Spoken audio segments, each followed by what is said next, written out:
백세대학 제189강 즐거운 노후를 보내는 방법. 어떻게 하면 즐거운 노후를 보낼 수 있을까요? 신종년 행복디자이너 이규철입니다. 즐거운 노후를 보내고 싶다는 것은 많은 사람들의 바람이죠. 그러나 한편으로 구체적으로 어떻게 해야 할지 몰라 불안감을 느낀다는 얘기도 들립니다. 즐거운 노후를 보내는 포인트에 대해 정리해 봅니다. 첫 번째, 즐거운 노후를 보내는 방법이란 하나, 충분한 인간관계가 구축된 상태로 지낸다. 먼저 인간관계죠. 노후에 커뮤니케이션을 취하는 것은 가족분이라고 하는 사람들도 많을 거예요.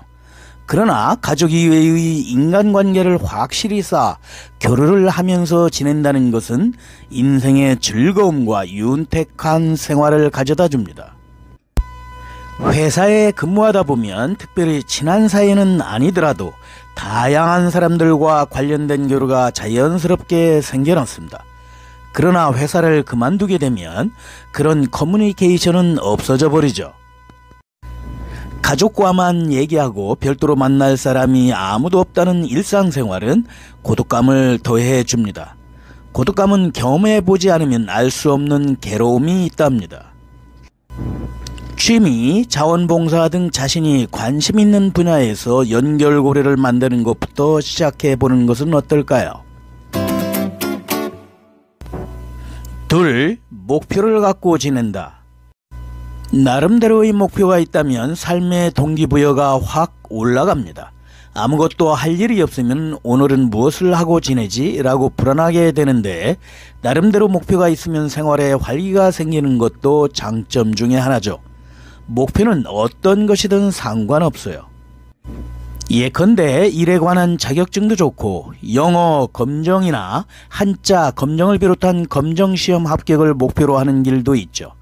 그 밖에 매일 산책으로 1만 보 걷기, 이웃 카페 탐방하기, 매일 독서 등 친근한 목표도 일상생활을 즐겁게 해줍니다. 셋, 지역이나 커뮤니티에 공헌하면서 지낸다. 무언가에 공헌하여 자신이 도움이 되었다는 실감은 생각지도 못한 충실감을 자신에게 가져다 줍니다. 그것이 삶의 보람으로 이어지죠.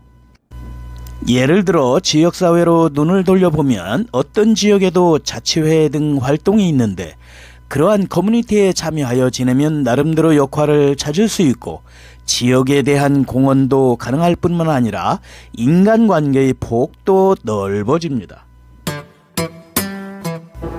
두 번째, 즐거운 노후를 보내기 위해 의식해야 할 것들입니다. 하나, 새로운 취미나 인간관계에 개방적이다.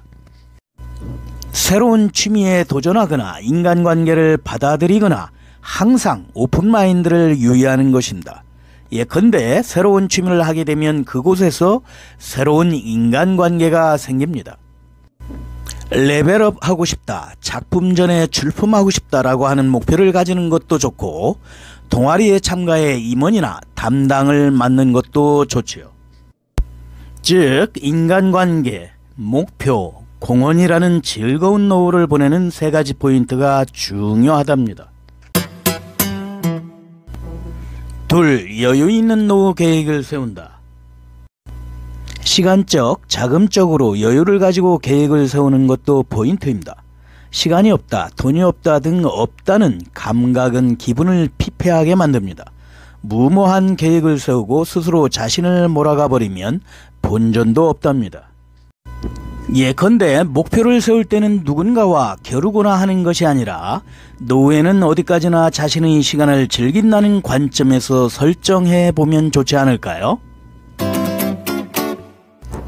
셋, 즐거운 노후를 위한 주거 선택의 포인트입니다. 첫째, 노후에도 안심하고 살 수 있는 집인가?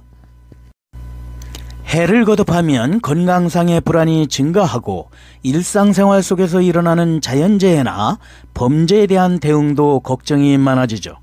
주위 환경 등 주거 환경의 안전, 안심이 확보되어 있는지 꼭 체크해 보세요. 그리고 노후의 즐거움을 만끽할 만한 집인가 확인해 봅니다. 예컨대 주변 가까이 병원, 슈퍼마켓, 먹자골목, 가벼운 오락시설, 지역 도서관, 동아리 등 활동이 가능한지가 준비되어 있다면 지루함 없이 하루하루를 보낼 수 있을 것 같습니다. 위와 같이 일찍 인간관계, 목표, 공헌 등과 같은 포인트를 잘 검토한다면 충실한 노후 생활로 분명 연결되리라 봅니다.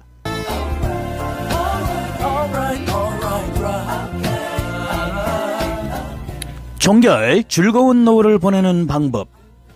첫 번째, 즐거운 노후를 보내는 방법이란 두 번째, 즐거운 노후를 보내기 위해 의식해야 할 것 등을 아래와 같이 살펴봤습니다.